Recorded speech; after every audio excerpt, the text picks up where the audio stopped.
Have you ever felt something so powerful, so undeniable that it scared you? What happens when the person who makes your heart race is someone you're not supposed to want? This is the story of how I fell for the one person I should have kept at a distance, and how it changed everything. This is my truth.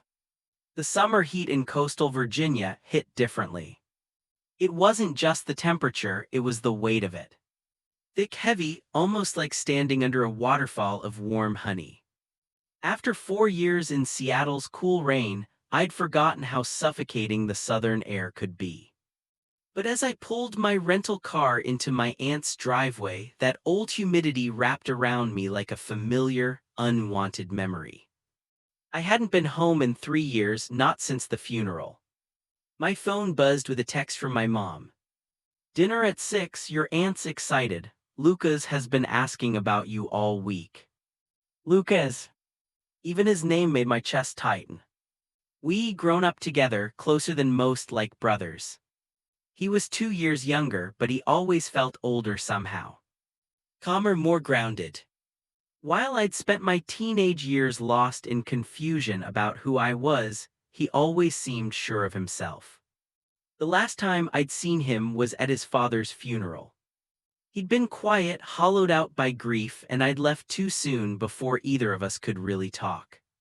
That guilt still followed me. The front door burst open the moment I stepped out of the car. "Ethan!" Lucas ran toward me, and for a second I forgot how to breathe. The lanky kid I remembered was gone. He'd grown into himself, strong, confident, the kind of presence that filled the space around him. His hair was longer now, brushing his collar, and those deep brown eyes still carried that same warmth I'd never forgotten. He pulled me into a hug that nearly knocked the air from my lungs. He smelled like cedar, salt, and summer, and something that made my heart stutter. "I can't believe you're actually here," he said, voice deeper than I remembered. 3 years, man."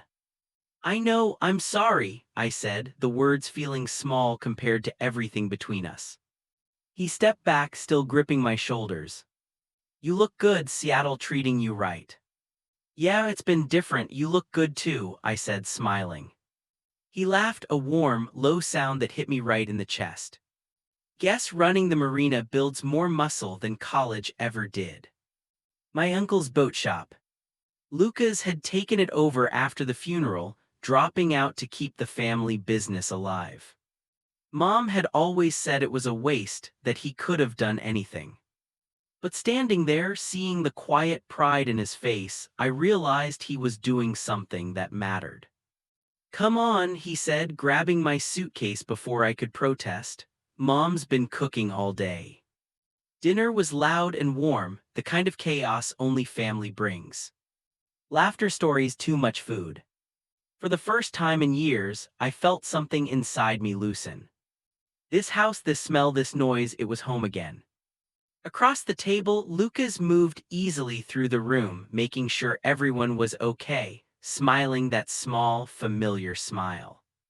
When our eyes met, he gave me one of those looks, the kind that said more than words could. And suddenly, I was 17 again, trying to understand feelings I wasn't ready to name. Later, we sat outside on the back porch, the sunset painting the water gold. He handed me a beer, and we sat like we used to, shoulders almost touching. "So," he said after a while, "you seeing anyone?" The question was casual, but his tone was. "Not right now," I said. "You?" He shook his head. "Not really my scene anymore. Small town, you know, people talk." Something in his voice made me look at him closer. There was something he wasn't saying. Before I could ask, the words just slipped out. "I came out a couple years ago, to everyone, my parents too." He turned, eyes unreadable in the fading light. "I know, my mom told me, she said your parents were proud." "Were they?" I asked quietly, because they haven't said much. "They're trying," he said, "it's a process, but they love you." Then softer, "I was proud of you too." The way he said it, "your truth," made something stir in me. "What about you?" I asked, "what's your truth?" He hesitated, eyes fixed on the dark water. I think I've known for a while, he whispered.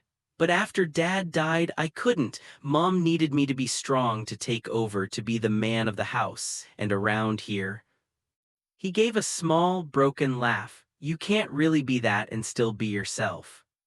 My chest ached for him. Lucas. He finally looked at me, eyes glassy with fear and something deeper. You're the first person I've ever said this to, he said. I'm like you and I'm scared. Without thinking, I reached over and took his hand. His fingers were rough and trembling in mine. You don't have to be scared, I said softly, not with me. He smiled, small, uncertain but real. And in that quiet moment between the last light and the first stars, I knew nothing between us would ever be the same again. This is me being selfish, wanting something I shouldn't want. The way he said it made my pulse race. The way he looked at me, his hands still in mine, made the space between us feel both too small and too wide all at once. What do you want, Lucas? I asked. He didn't answer with words. Instead, he leaned in, slow enough that I could have stopped him, should have stopped him, but I didn't. I couldn't. His lips brushed mine, soft and uncertain. It was over in a heartbeat, but it changed everything. When he pulled back, his eyes were wide, full of panic and disbelief. I'm sorry, he whispered. God, I'm so sorry, I shouldn't have. Don't apologize, I said, my voice shaking. Please don't. He stood suddenly, running a hand through his hair. This is so messed up, he muttered. He was right. It was complicated, confusing, maybe even dangerous, but as I watched him pace the porch, the storm in his expression told me the truth I'd been avoiding. I hadn't come home because of grief, I'd stayed away because of this. This pull between us, the one I'd buried for years. And now that it was out in the open, there was no going back. I was in love with Lucas. I had been for longer than I wanted to admit. And judging by the look in his eyes, torn between fear and something deeper, he felt it too. That night I couldn't sleep. I lay in the same childhood bedroom where I'd spent sleepless nights filled with confusion and self-doubt. Now every time I closed my eyes, I saw him, the hesitation in his touch, the look in his eyes right after the kiss. It wasn't just longing, it was recognition. Something we both understood but couldn't name.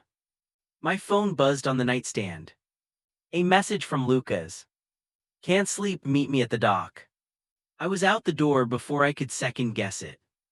The marina was quiet at 2 a.m. Only the soft slap of water and the distant call of night birds filled the air. Lucas sat at the edge of the farthest dock, his feet hanging over the water, the moonlight turning him into a silhouette of silver and shadow. I thought maybe you'd ignore it, he said without turning, pretend it didn't happen. Is that what you want? I asked, sitting beside him, leaving just enough space to breathe. He tossed a small stone into the water.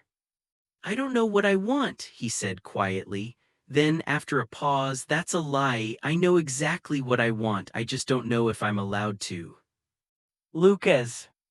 He exhaled hard. I've thought about you every day for 3 years, he said. After the funeral, after you left, I couldn't stop. I told myself it was just grief, that I was missing my best friend.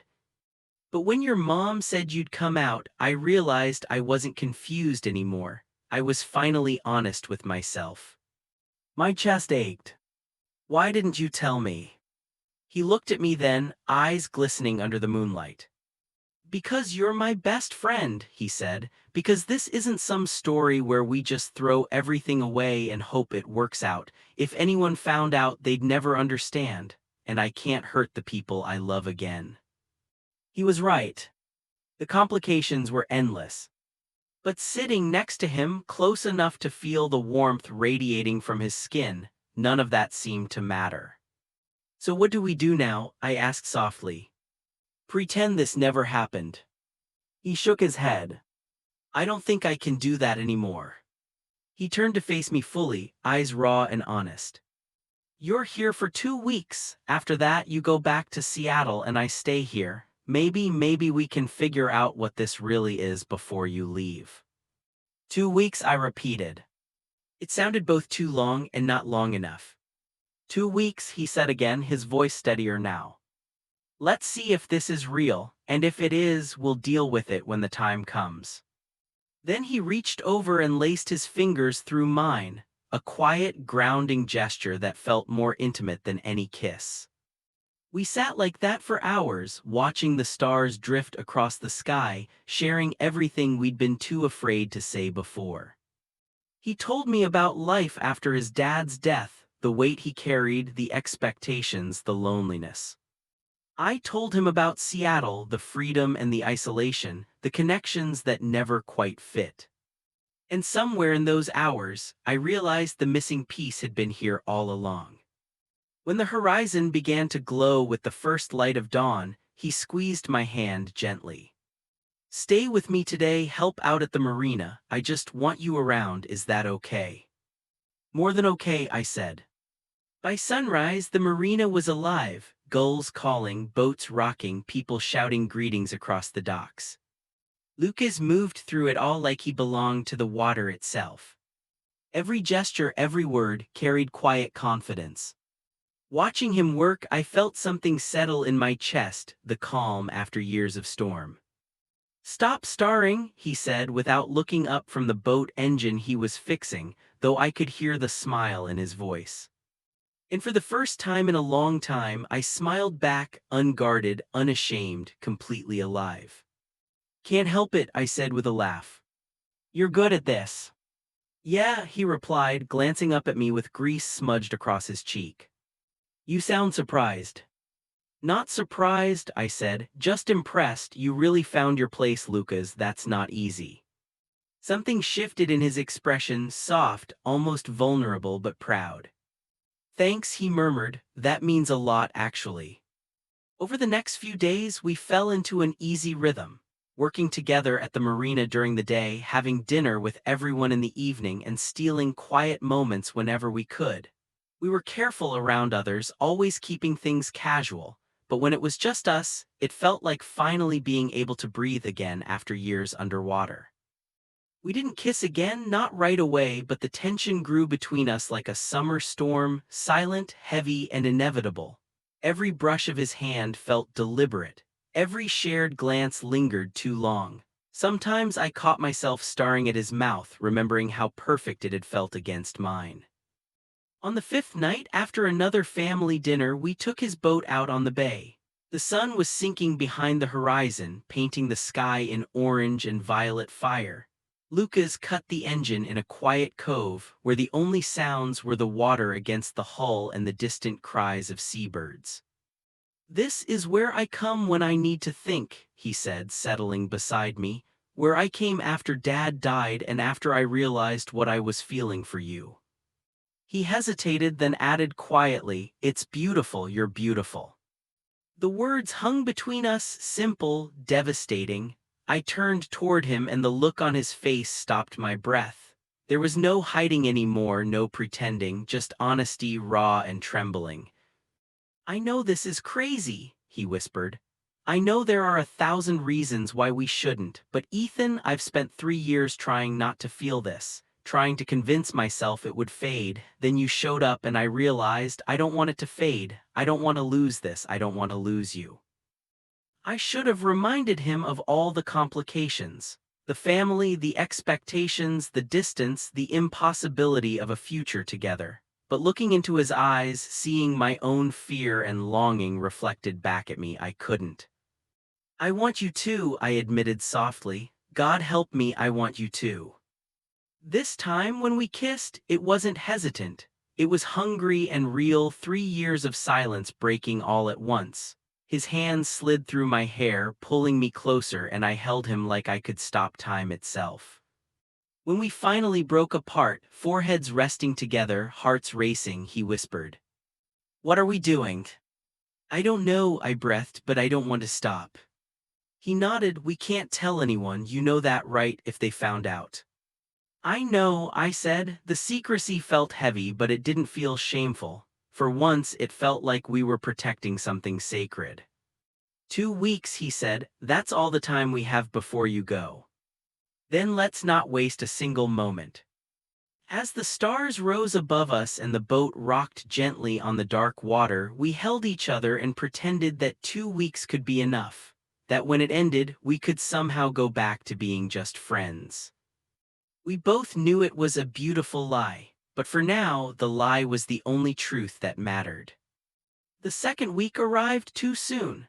We, fallen into a secret rhythm, days spent working side by side at the marina, evenings smiling through family dinners, and nights slipping away to the quiet cove that had become our refuge.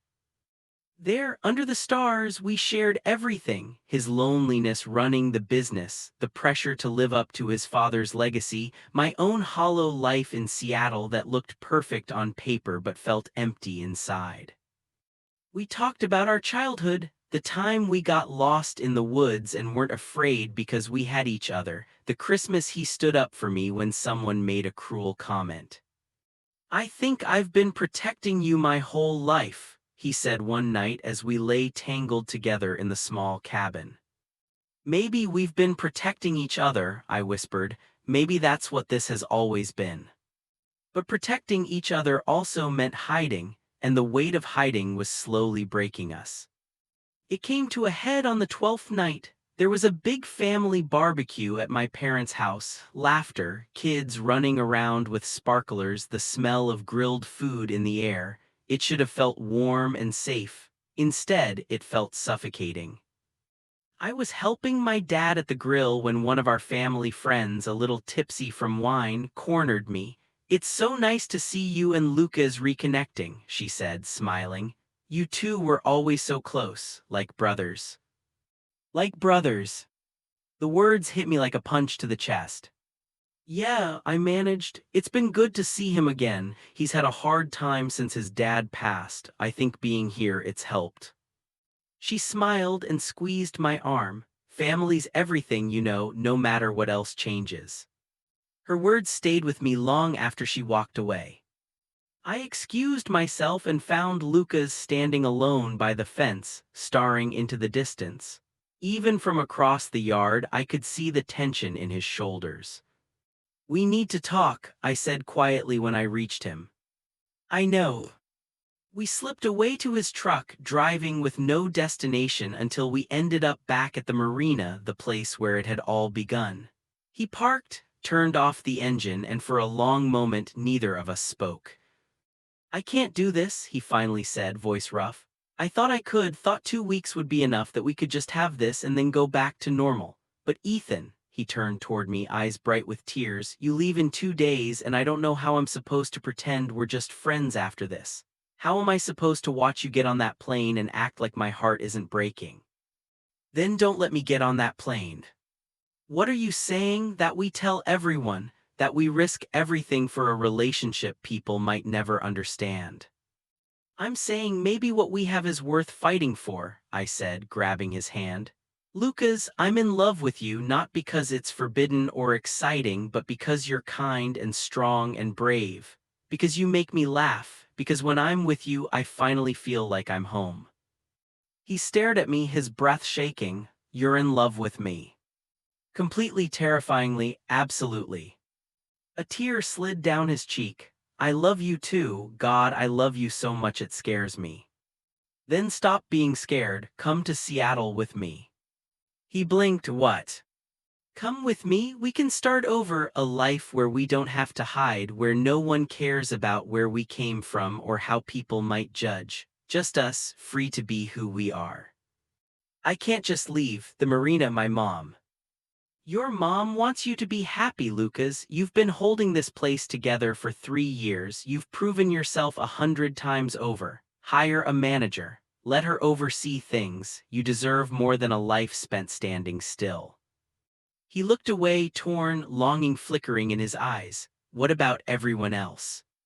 "They'll figure it out eventually. Two best friends moving in together, they'll talk, sure, but we'll tell them the truth when we're ready. We'll give them time to adjust. And if some people can't accept it," I took a deep breath, "that's their choice. I'm done living my life to please others. I've spent too long hiding who I am."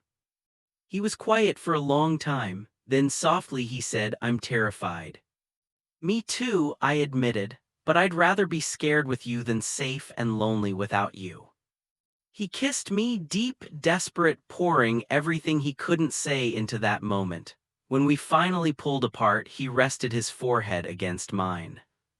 "Give me 3 months," he said. 3 months to get the marina stable, hire someone good, figure out how to talk to my mom, then I'll come to Seattle, we'll figure it out together. 3 months, I repeated. "I promise, Ethan, I'm not letting you go, not after finding you again." The last 2 days passed in a blur. We didn't care who saw us together anymore. Let them think we were just making up for lost time. Let them believe whatever story helped them sleep. We knew the truth, and that was enough. On my final night, we took the boat out one last time. The summer air was thick with humidity and hope, and Lucas held me close as we watched the stars come out. "I'm going to miss this," I whispered, "these moments with you." "We're not stealing moments anymore," he said softly. "In 3 months, every moment is ours, no more hiding. You promise you'll come?" He tilted my chin up, looking into my eyes. "I promise. I'll hire the best marina manager in Virginia, have the world's most awkward conversation with my mother, and pack my life into a U-Haul. Then I'm driving 3,000 miles to be with you. Nothing's going to stop me." "What will you tell her?" I asked. "The truth, that I'm gay, that I'm in love, that I need to live my own life," he said. "She's going to be heartbroken, but she'll understand. She always told me to find someone who makes me happy. She just doesn't know she's already met him." I laughed through the tears. "I can't believe this is really happening." "Believe it, we're doing this together." 3 months later, a knock came at my apartment door right at sunset. I opened it to find Lucas standing there, road-weary and beautiful, with that grin that could light up a whole city. Behind him, the U-Haul sat parked crooked in the lot. "Hi," he said simply. "Hi yourself," I replied, grinning like an idiot. "You actually came.